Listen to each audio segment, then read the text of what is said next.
बिस्मिल्लाहिर्रहमानिर्रहीम। अस्सलाम वालेकुम दोस्तों, मैं हूं फैसल शकील। आज मैं एक मुलाकात करने अपने एक दोस्त हरदिल अजीज़ दोस्त जो कि पुलिस अफसर हैं उनके पास गया, और वहां उन्होंने एक ऐसा वाक़या सुनाया जिसको सुनकर जो है मेरे रोंगटे खड़े हो गए। यकीनन आपके भी और रोंगटे जो है वो खड़े हो जाएंगे। ऐसा दिलखराश वाक़या उन्होंने बताया कि उनके इलाके में जो है वो एक डकैती की इत्तला मिली, जिस पर पुलिस पहुंची तो एक शख्स को जो है वो कुछ अफराद मार रहे थे और कहा जा रहा था कि वो डाकू है। जब उसको पकड़ा और बचाया और देखा कि क्या जो है वो वारदात की है इस शख्स ने, तो उसके हाथ में से रोटियों की थैली मिली। पता ये चला कि तंदूर से एक शख्स जो है वो 10-15 रोटियां लेकर निकला था, जिसे देखकर वो ये इस शख्स ने जो है वो उससे रोटियां छीनी और छीन कर भागा। इस पर शोर मच गया डाकू डाकू का, और उसको पकड़ लिया और पकड़कर लोगों ने जदोकोब किया। जैसे ही इत्तला पुलिस को मिली तो पुलिस पहुंची और उस शख्स को जो अपनी हिफाजती तहवील में लिया, और तहवील में लेकर जब आला हुक्काम को इत्तला दी, उन एसएसपी को इत्तला दी, तो पता चला कि इस तरीके की ये वारदात हुई है और रोटी छीन कर भाग रहा था। तो ये गुर्बत का आलम है, ये गरीबों का आलम है। इस वक्त जो है वो महंगाई बेरोज़गारी ने लोगों को रोटियां छीनने पर मजबूर कर दिया है। वो दिन करीब नहीं कि जब जो है वो ऐसे ही जो है वो लाकानूनियत बढ़ेगी और लोग जो है वो एक दूसरे से छीना झपटी की वारदातें भी करेंगे। स्ट्रीट क्राइम की एक बढ़ती वजह ये भी है कि जो महंगाई है बेरोज़गारी है उसकी वजह से लोग जो है वो स्ट्रीट क्राइम करते हैं।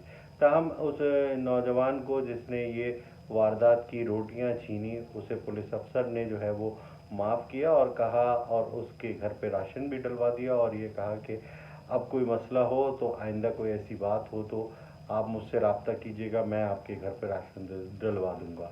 तो ये इस तरह के नेक दिल लोग भी हैं। लेकिन ये तो सिर्फ एक वाक़या हुआ है, इस तरह के कितने वाक़यात होंगे जब लोग जो है वो इस आलम में होंगे, या तो ख़ुदकुशी कर लेंगे या फिर जो है वो छीना झपटी की वारदातें करेंगे, क्योंकि महंगाई जो है वो अपने उरूज पर है।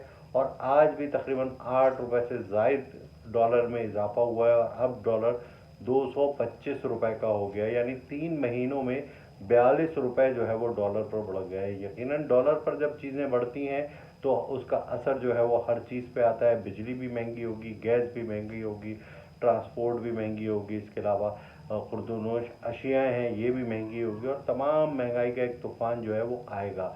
और मैं आपको बताऊं कि बिजली के बिल के हवाले से ये जो बिल बढ़े हैं उसकी जो आफ्टर शॉक पड़ेंगे वो तकरीबन 2 महीने बाद, जब जून जुलाई का फ्यूल एडजस्टमेंट चार्जेस लगाए जाएंगे, जो बिल आएगा तो वो लोगों पर तबाही मचाएगा। तो महंगाई का एक तूफ़ान है, बेरोज़गारी है, और यही वजह है कि अब पुलिस अफसरान को ये भी खदशा है कि इस वजह से जो है वो लाकानूनियत होगी, लॉ एंड ऑर्डर के मसाइल भी पैदा होंगे। लेकिन हमारे हुक्मरान जो है वो अपने इक़्तिदार के खातिर, अपनी सीटों के खातिर गरीब के बारे में बिल्कुल नहीं सोच रहे, और सिर्फ सीटों से चिमटे हुए हैं। और चाहे मुल्क का बेड़ा गर्क हो, गरीब मरे तो मरे, उनके जो है वो इक़्तिदार उनका रहे, उनकी बादशाहत रहे, और यही बादशाहत कायम रखने के लिए वो जो है तमाम चीज़ें कर रहे हैं। इस वक्त जो ज़मीनी हक़ाइक़ हैं वो ये है कि गरीब जो है वो सिसक रहा है, और उसको खाने के लिए रोटी नहीं है, रोज़गार नहीं है, और महंगाई हर चीज़ दिन ब दिन महंगी हो रही है, लेकिन पूछने वाला कोई नहीं है। दूसरी तरफ ये भी पाबंदी लगा दी गई है कि 9 बजे के बाद जो है वो कारोबारी सरगर्मियाँ जो है वो बंद कर दी जाएंगी, दुकानें बंद कर दी जाएंगी।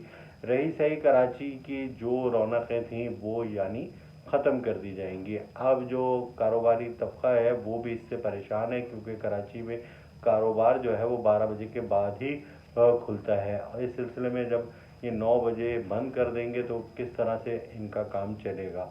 ये एक जो है वो बिजली बचत के नाम पर जो है हुकूमत ने दोबारा से आज से काम शुरू कर दिया, और शहर के मुख्तलिफ इलाकों में पुलिस ने जो है वो डंडे के ज़ोर पर दुकानें बंद भी कराई हैं, और एक्शन भी लिया जाएगा ये भी कहा गया है। तो पुलिस का एक और धंधा जो है वो फिर से शुरू हो जाएगा। इस सिलसिले में पुलिस जो है वो नजराने भी लेगी, اور सामान भी लेगी, चीज़ें भी लेगी, और ये चलता रहेगा, दुकानें वगैरह छुप छुपा के खुली रहेंगी। इलेक्ट्रिसिटी की कोई इस तरह की बचत नहीं होगी। अगर बचत होती तो फिर लोड शेडिंग नहीं होती। शहर में लोड शेडिंग का अजाब है। शहर का कोई भी इलाका जो है वो लोड शेडिंग से मुस्तस्ना नहीं है, वहाँ पे लोड शेडिंग जारी है।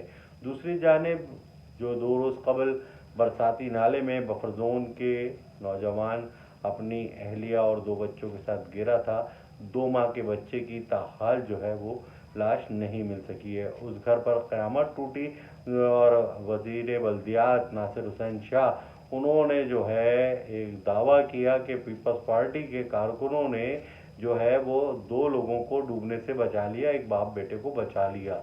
लेकिन वो जब इलाका मकीन है, उनका ये कहना है कि कोई मदद को नहीं आया, किसी ने मदद नहीं की, और इलाका मकीनों ने अपनी मददाब के तहत एक नौजवान और उसके बेटे को निकाला, जबकि उस शख्स की अहलिया जो है वो इस नाले में डूबकर मर गई। 2 माह के बच्चे की ताहाल लाश नहीं मिल सकी।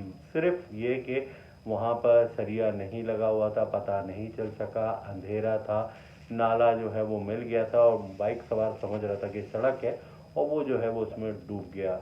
ये मेट्रोपॉलिटन सिटी का हाल है, जिसके लिए दावे किए जाते हैं कि बड़े इक़दाम किए हैं। दूसरी जानिब ना कि वो एक जो है जिस पर ये जुल्म हुआ है, जो इस साने का शिकार हुआ है, उस फैमिली के ज़ख्मों पे मरहम रखा जाए।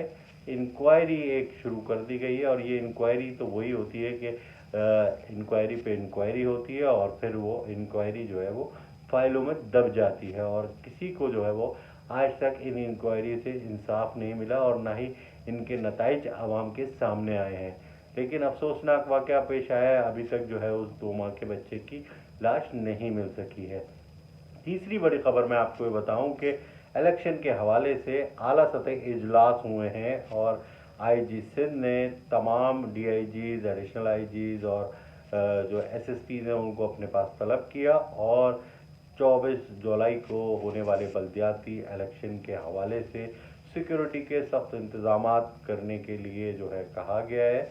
और इस हवाले से हर डिस्ट्रिक्ट का अपना जो सिक्योरिटी प्लान है, और जितने वहाँ पे सेंसिटिव पोलिंग स्टेशन है, सेंसिटिव पोलिंग स्टेशन है, वहाँ पर जो है वो सिक्योरिटी के मरबूत इंतजाम करने की हिदायत दी गई है। और इसी सिलसिले में जो है वो तमाम पुलिस के एसएसपीज ने जो है वो शुरू कर दी हैं तैयारियाँ, और अजाफी नफरी जो है वो अंदरून सिंध से भी मंगाई जा रही है, और यहाँ पे शहर में तैनात की जाएगी। उनके खाने पीने और रहाइश का भी इंतजाम किए जा रहे हैं, ताकि जो नफरी आएगी उसको ये तमाम तर सहूलियात मिलें।